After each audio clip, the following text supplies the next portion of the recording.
This should be a pretty difficult install.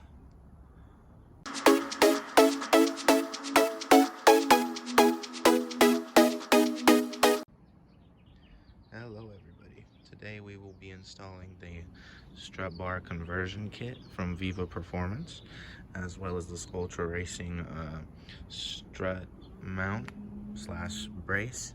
It'll go right there, right behind the stock one. Hopefully they don't interfere too much.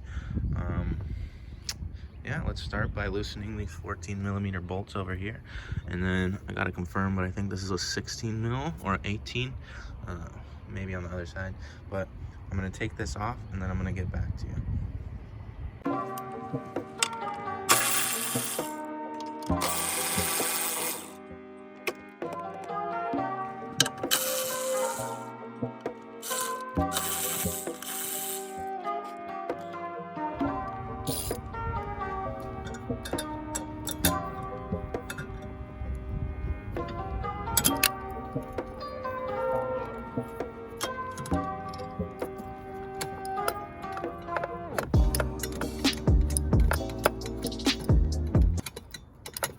Make sure you don't drop this bolt on the right side, or you're gonna have a fun time looking for it in the engine bay.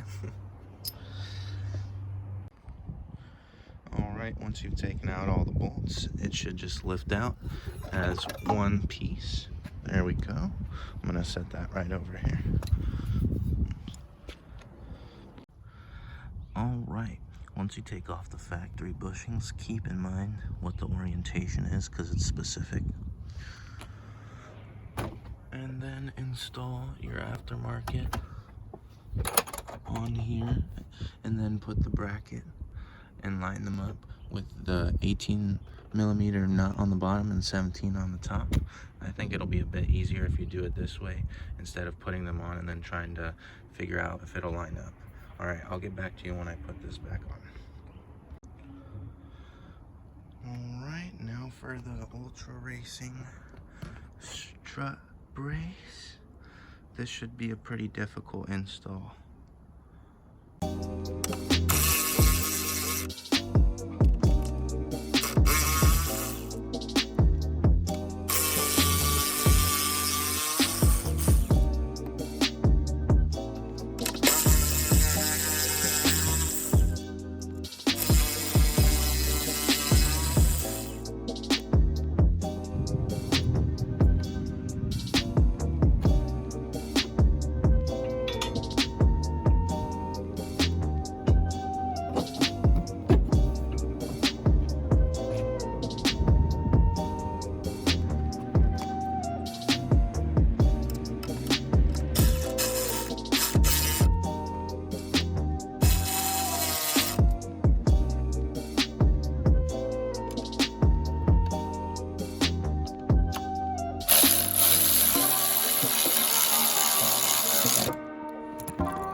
Ladies and gentlemen, that is the ultra racing strut mount installation.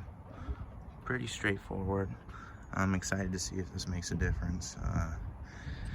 Now into the strut bar conversion kit by Viva Performance.